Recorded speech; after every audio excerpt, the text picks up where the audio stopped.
अस्सलाम वालेकुम एवरीवन। तो कैसे ही आप सब लोग, उम्मीद करती हूँ कि आप सब लोग ठीक ठाक होंगे, मज़े में होंगे और खैरियत से होंगे। अल्हम्दुलिल्लाह हम सब ठीक ठाक है, मज़े में है, खैरियत से हैं।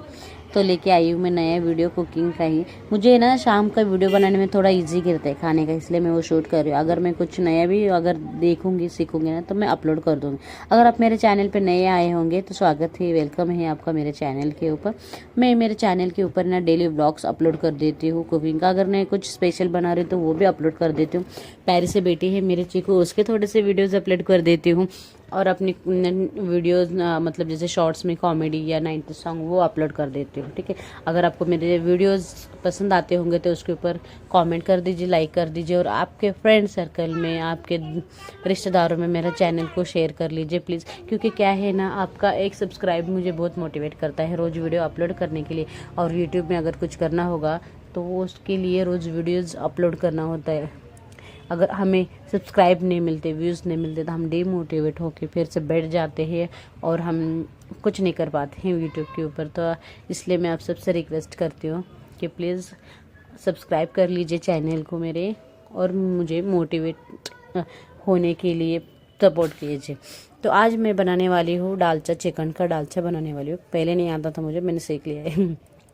उसके लिए लगेंगे हमको प्याज लगेंगे। सबसे पहले ना चिकन बॉईल करने के लिए मैंने यहाँ पे लिए थे 2-3 प्याज लिए थे मीडियम साइज़ के। आधा किलो चिकन लिया है मैंने। और अदरक लहसुन की पेस्ट लिए। अदरक लहसुन की पेस्ट फ्रेश अगर होगी ना बनाई हुई आपने तो वो उसका जो फ्लेवर आता है ना वो बहुत अच्छा आता है। तो ट्राई कीजिए आप फ्रेश अदरक लहसुन की पेस्ट ही बना के फिर बनाइए। बिरयानी हो, दालचा हो, ये जो नॉनवेज रेसिपीज़ होती है ना उसके लिए अदरक लहसुन की पेस्ट है ना फ्रेश चाहिए।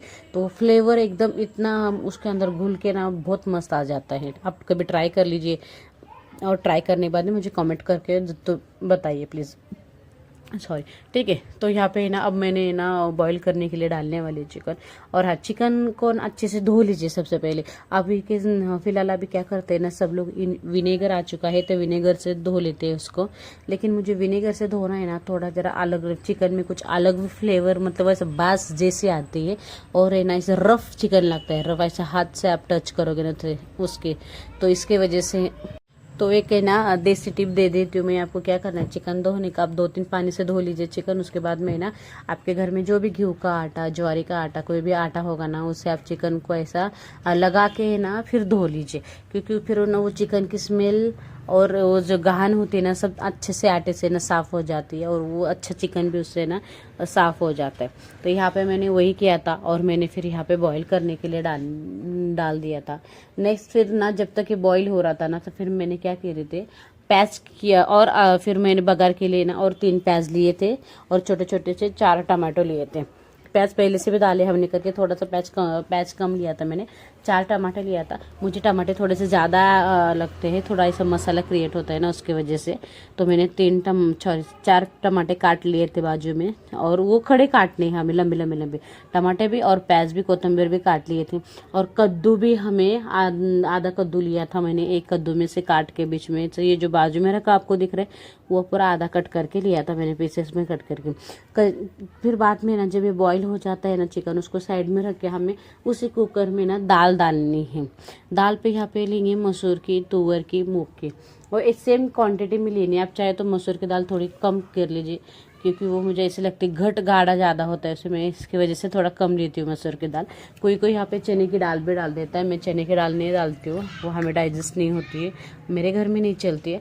मेरे रिलेटिव्स में वो सब तो चने की दाल ही डालते हैं। वैसे आज भी अगर देखा जाए ना जिसको प्रॉपर खाना पकाना आता है ऐड कर सकते हो इसके अंदर, उसकी बहुत ज़्यादा रिस्पेक्ट होती है। और जिसको खाना बनाना नहीं आता, कुकर में आपको डाल के जैसे हम दाल को उबाल लेते वैसे उबाल लेना, चाहे वो कितना भी कमा ले, फिर आपको बघार देना है प्याज टमाटर का, फिर उसके अंदर खड़े गरम मसाले। लेकिन आज कम्पेयर टू अदर वुमेन्स उसको ना इज्जत कमी मिलती है प्रॉपर। पता नहीं ये लोगों का क्यों ऐसा माइंडसेट हो चुका है कि खाना बनाते ही आना ही चाहिए, बाकी कुछ आए नहीं आए। तो अगर अब मुझे ऐसा लगता है कि अगर नहीं आता है खाना बनाना तो ये कोई बड़ी बात नहीं होती है, एक्स्ट्रा बनाना चाहिए। कुक भी रख सकते हो ना अगले एक दिन, क्या पता। मुझे तो बहुत दिमाग में हम बार बार घर में नहीं बनाते हैं ना देख के, इसकी वजह से एक बार बने खाना मतलब मैंने बहुत लोगों का देखा है ऐसा कि अगर खाना बनाने आता है ना यहाँ पे लिए थे तो वो वंडरफुल लिए थे।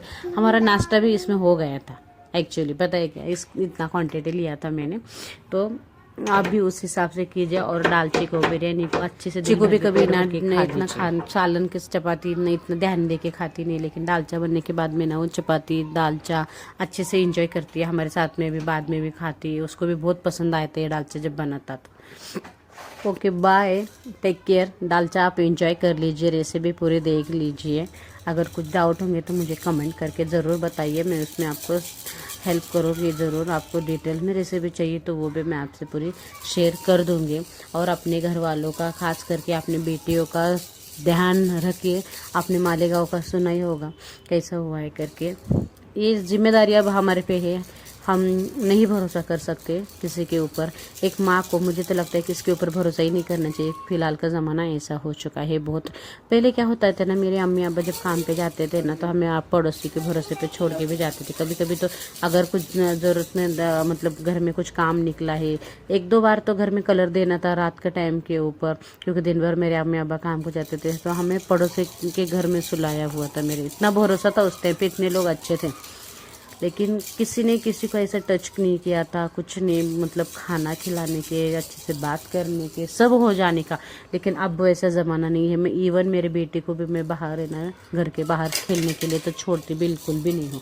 अगर छोड़ी तो मैं वहाँ पे रुकती हूँ, नहीं तो मैं नहीं छोड़ती। मेरे पास टाइम नहीं होगा तो मैं रिस्क में नहीं डालती हूँ उसको, और ना ही मैं किसी के भरोसे पर उसको छोड़ती हूँ। तो जो खेलने का है, जैसा खेलने का है, बस मेरे सामने खेल, किसी के सामने मत खेल। और मैंने उसको सब रोज़ सिखाती हूँ मैं, ऐसे नहीं एक दिन सिखा के मैं उसको छोड़ देती हूँ या याद नहीं, क्योंकि वो छोटी बच्ची है, उसे कभी याद रहता है नहीं रहता है खेलने के चक्कर में।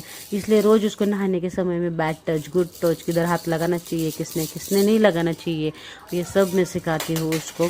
और आप लोग भी अपने बेटे को सिखाइए, किसी के भरोसे मत रखिए। और इसको ज़्यादा ना, अब क्या हुआ है ना, ये मत सोचिए कि अपने बेटी का दिमाग छोटा है, छोटी उम्र है, वो कितना समझेंगी, इस उम्र में उसको क्या समझने का, अभी बड़ी नहीं हो गई, वो बड़ी होने के बाद में सिखाएंगे, करेंगे।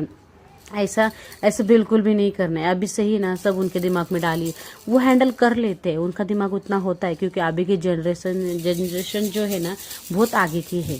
तो प्लीज़ अपने बेटियों का खास करके ध्यान रख लीजिए, उन्हें ना ज़्यादा बाहर खुला मत छोड़िए, अभी थोड़े पल भर के लिए भी मत अकेला छोड़े। मेरे तो यही रिक्वेस्ट है आप सभी से, क्योंकि क्या है ना, सरकार तो कुछ नहीं करती है, ये हो जाने के बाद में अपने को स्टार्टिंग से ही प्रिकॉशन लेना पड़ेगा। अब मुझे तो ऐसा लगता है सरकार से कुछ उम्मीद रखना नहीं चाहिए, कुछ नहीं करते वो हमारे लिए, बस अब उनका ही वो, क्योंकि कैसा है ना, उनको कुछ लेना देना नहीं है। जब तक उनके बेटों के साथ में नहीं होता है ना, तब तक वो ध्यान नहीं देते हैं।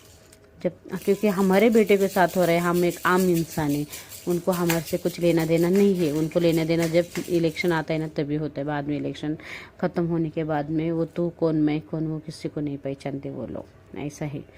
प्लीज़ अपने घर का, घर वालों का ध्यान रखिए। मैं अभी भी आपको वही बोलूँगी, और खाते पीते और एंजॉय करते रहिए। मेरा दालचा है, आप देख लीजिए, और इसे पराठे के साथ में, चपाती के साथ में, कैसे भी एंजॉय कर सकते हैं आप।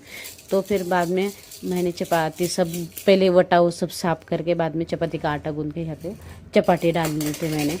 तो ये शूट कर रही थी मैं, तो चिको क्या अब्बा मुझे बोल रहे थे चपाती का भी शूट करना ज़रूरी है क्या। मैं बोली अभी मैं दिखना भी ज़रूरी है ना, हीरोइन तो मैं ही हुई चैनल की, तो मैं दिखना भी ज़रूरी हूँ ना। ऐसा उनको नहीं बोला मैंने कूल लिया, अभी मैं यहाँ पे बोल रही हूँ करके।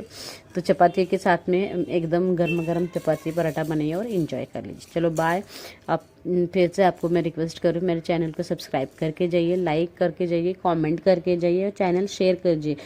अगर आपको नहीं इंटरेस्ट होगा फिर भी आप शेयर कर लीजिए फ्रेंड्स में और आपके फैमिली में। Okay bye, take care, enjoy the recipes. और ऐसे ही नई नई रेसिपी में लेके आने के लिए कोशिश करती हूँ।